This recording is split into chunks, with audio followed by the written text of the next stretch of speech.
making space for miracles. How many of you all like me got way too much stuff? I'm guilty.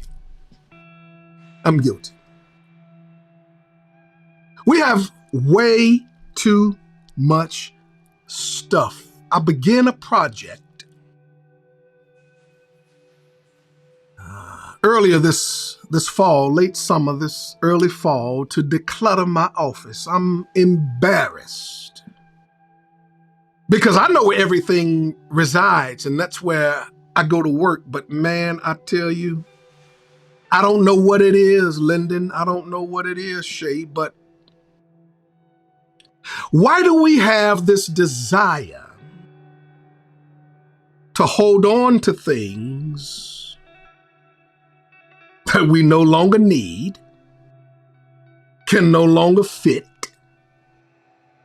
things that are definitely not coming back around? I don't care what no one says, your boy will never wear parachute pants again.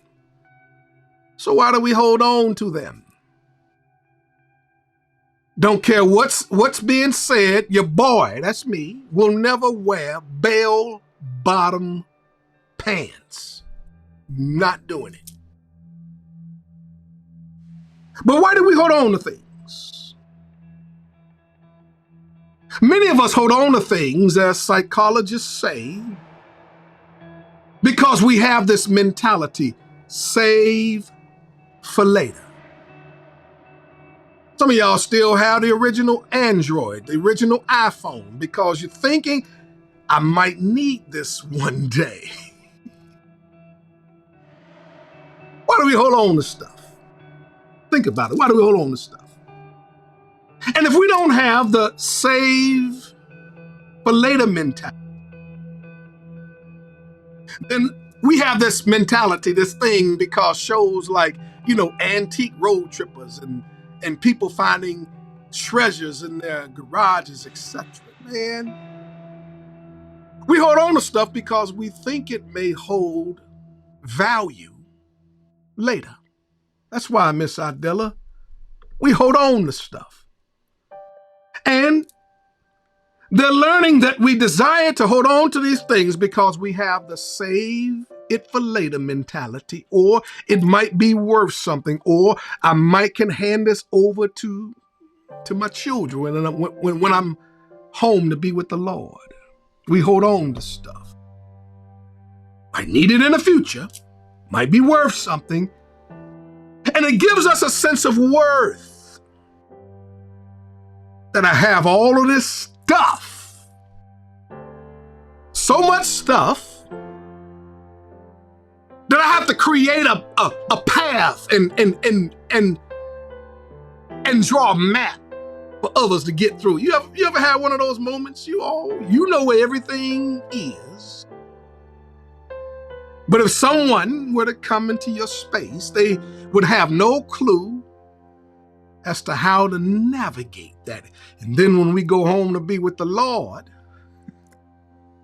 we leave all that stuff behind, and our kids and loved ones come alongside and throw all that stuff away. So why? Save it for later. I might need it. Still got all those cords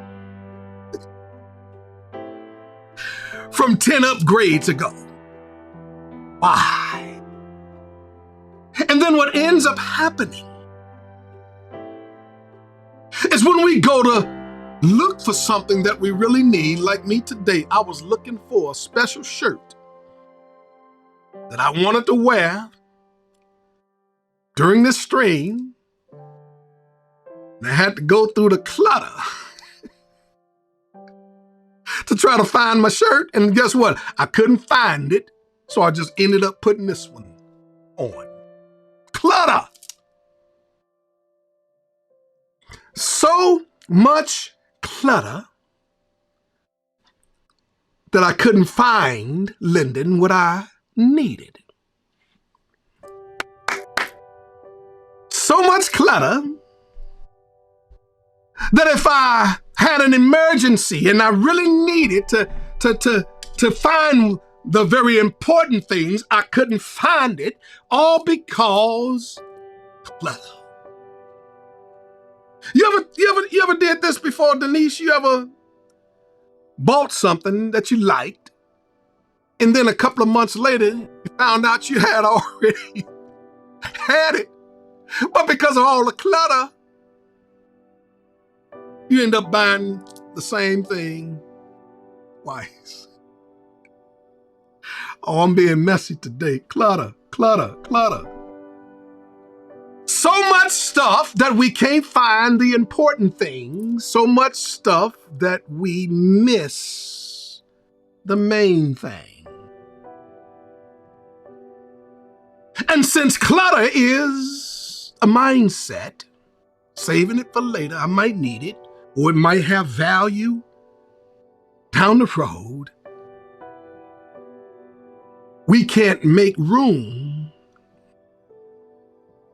for new stuff because we have all this clutter taking up every room, taking up all the space. There's a reason that there are more self-storage places now than there are fast food restaurants. We got a lot of stuff. We're cluttered. So somebody had the brilliant idea to build storage facilities for us to store all the stuff. So we have no room for a blessing because every room is taken. Well, what if I told you that that is not the only place that's cluttered? Think about it for one moment. We're so busy buying things we don't need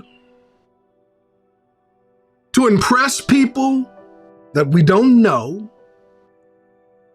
And then the busyness, along with all the other things, begin to invade our minds, begins to invade our souls. So now we have a full life. And in the midst of having a full life and having too much stuff, we have no room for Jesus. We have no room for the blessings that he wants to bestow in our life. We have no room that because we've cluttered our minds, cluttered our hearts, where can Jesus come in and perform a miracle in the midst of our lives? And just like I discovered through my cluttered office, my cluttered closet, at some point you have to make up your mind to declutter these environments and create space for transformation. We have to declutter our souls so that we can make room for the Master to come in and perform a miracle in our lives. Who's interested? I want to take you back to that scene. The chaotic streets of Bethlehem had no room, no vacancy for the coming Christ. So we are going to discover that in the midst of the clutter, how the disorder in our lives leaves no space for Jesus to work miracles.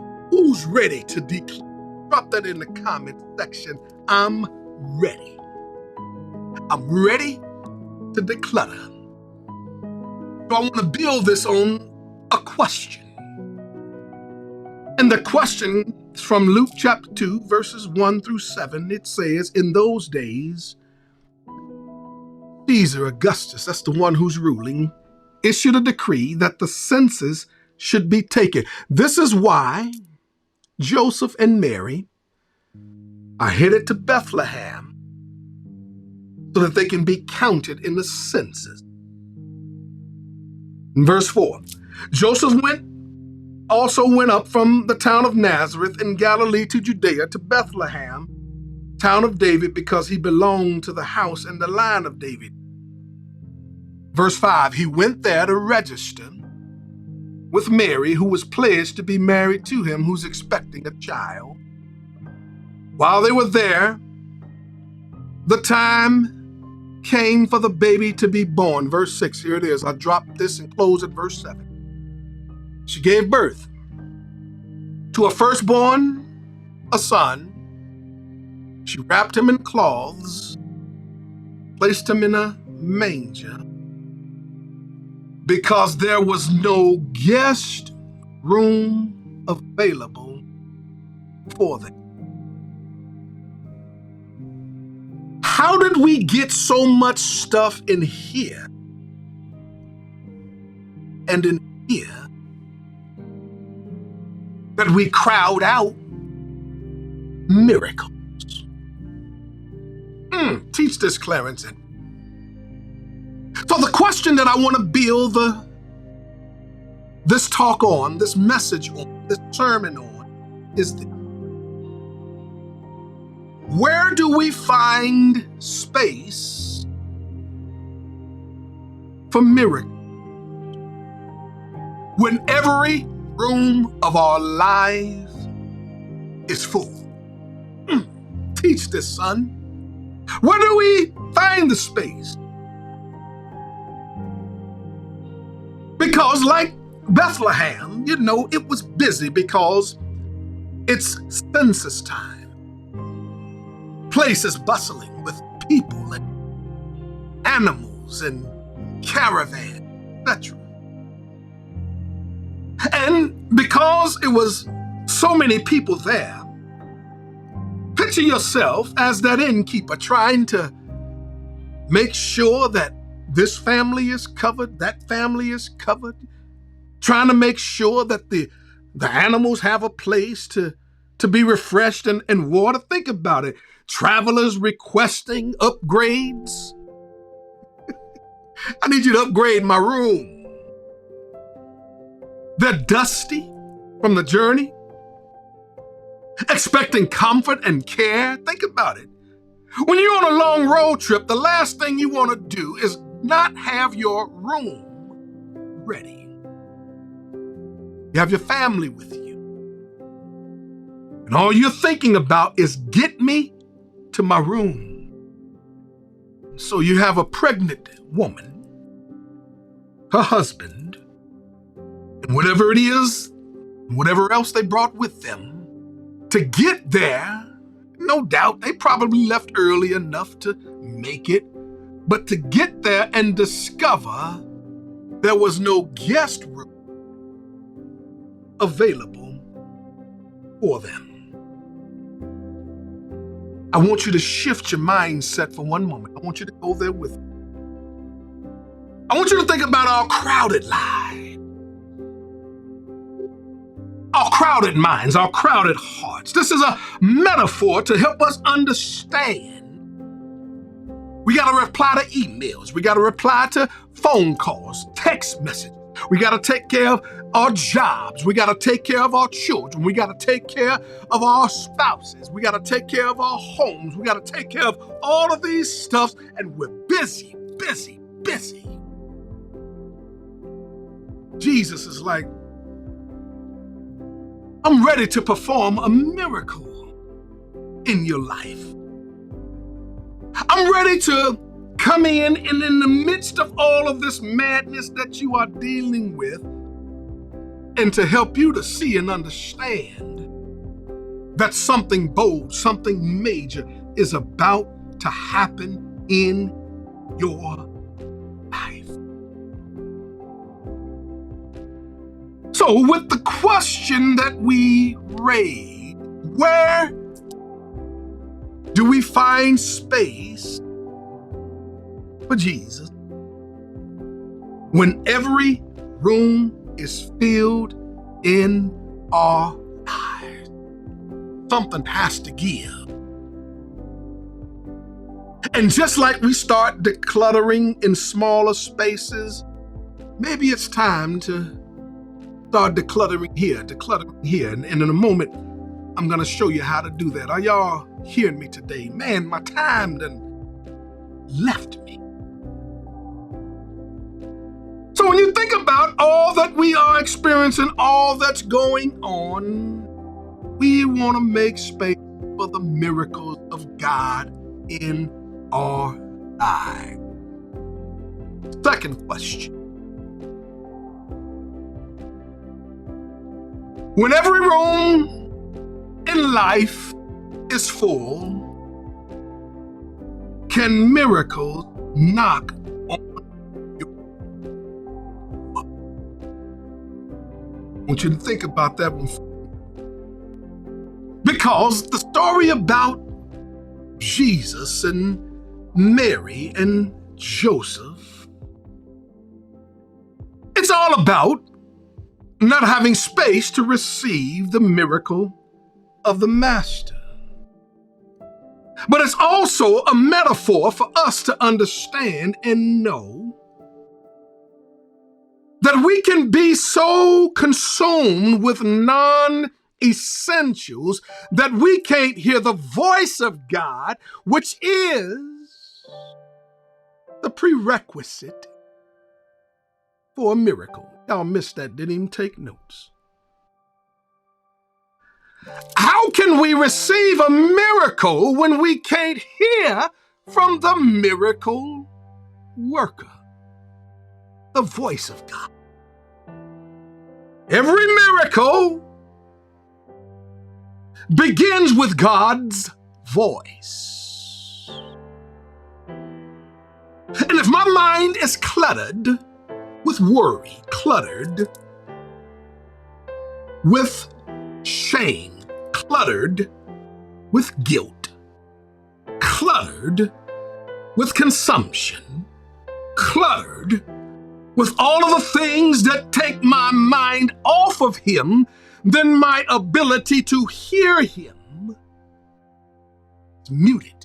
Every miracle begins with God's voice. So if I'm so busy and cluttered, trying to organize these thoughts that are ranging in my mind and creating scenarios that God never said should be, then I'm at a crossroad that I have no space for Jesus. When every room in life is full. That's why it's hard to be compassionate. That room was filled. That's why it's hard to be joyful. That's why it's hard to be peaceful. That's why it's hard to be loving. That's why it's hard to be hopeful. The pillars of Advent, because every room here and here is filled. We can't hear God. Teach, Clarence Edward. I'm doing the best that I can. Y'all all right? Y'all all right? Now, I want to help you out. Because cleaning out the clutter begins with hearing the voice of God. And the voice of God always begins speaking to a problem that you're dealing with. So you're talking about a miracle. Let me just back up a little bit. God wants to perform a miracle in the area that's giving you the most problem.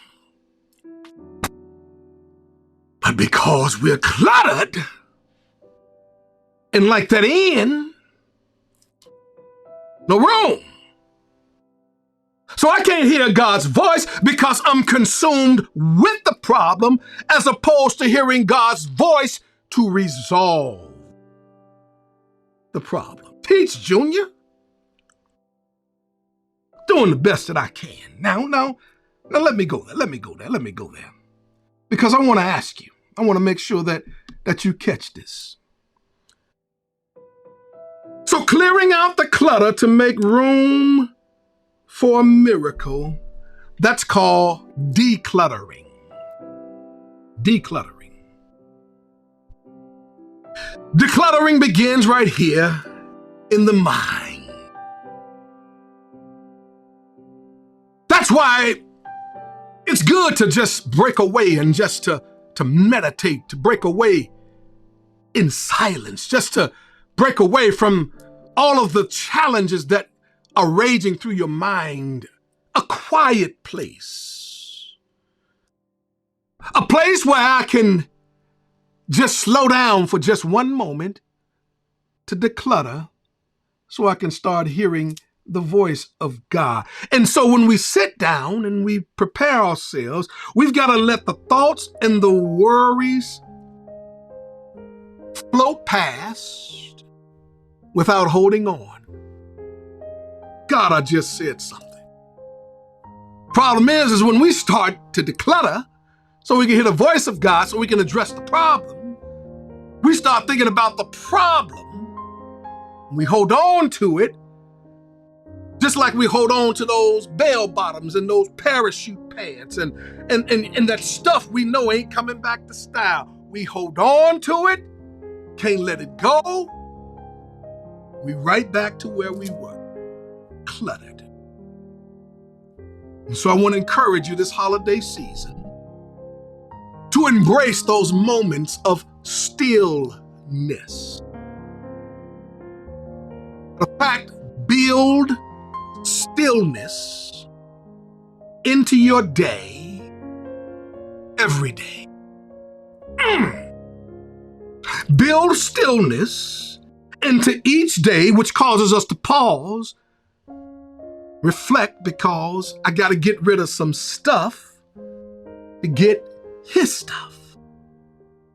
And so I'm going to wait before I speak, slowing everything down.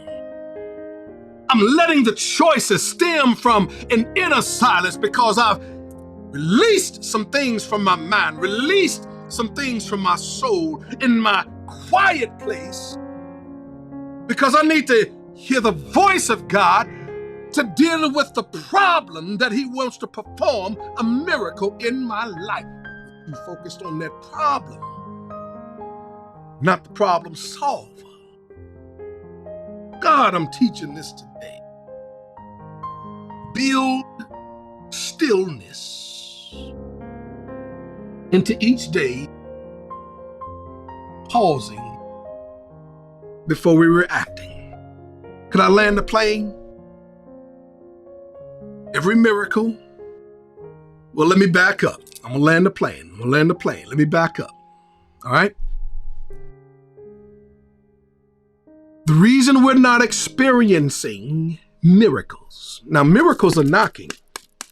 But we're not experiencing them because every room in our mind and heart and soul is filled with clutter, worry, clutter. And we have to move something out to make room for the miracle to reside. And that begins with, once we declutter, hearing the voice of God. Y'all have heard me say it many times that your ability to hear from God is what's going to determine how far you go in this season. So I've decluttered, I've gotten to my quiet place, I've built stillness in, I'm hearing the voice of God now. And he's speaking to the very problem where he wants to perform the miracle. I close right here. I close right here. Matthew 6 verse 33 says, "Seek first his kingdom and his righteousness, and all these things will be given to you as well." So I'm going to leave you this Sunday. Don't allow the echoes of your busy life to drown out the voice of the Almighty. Let that sink in for one moment. Because Decluttering creates spaces for miracle. And in creating these spaces for miracles, gives us that renewed purpose, that renewed sense of hope, that renewed sense of joy. Miracles are there waiting, just as Jesus was right there in Bethlehem. But because everything was crowded, everyone was busy, they couldn't see the miracle was right in front of them. Now, I'm afraid this holiday season, the same here. I gave you a bulletproof blueprint to declutter. And I have a mantra, I have a set of principles that I live by. And I'll just share them with you. So I want you to lean in for this last moment. The things that I can control, I control. I can control my preparation. If you ask me to do something, I control that. I control the energy that I bring. I control my attitude towards anyone or anything. And I control the effort that I give. That's why I'm consistent in what I do, because I'm in control of those things. But you know what I can't control? Dr. Bounds, you know what I can't control? I can't control outcomes. And that is what clutters the mind and the soul. I cannot control how something turns out. I can't control if you come to service or not. I can't control if you're on this stream or not. I can't control if your life is getting better because you applied this or not. I have no control over that because I don't have any control over you. The only thing that I can control is me preparing, the attitude that I bring, the energy that I bring, and the effort that I give. And y'all know I'm going to give my best effort if it's one person or 1,000, because I control that. The things I don't control, outcomes and people, I ain't letting that clutter my mind. Because I need to make space. God, I'm teaching this better than y'all responding. I need to make space for my miracle.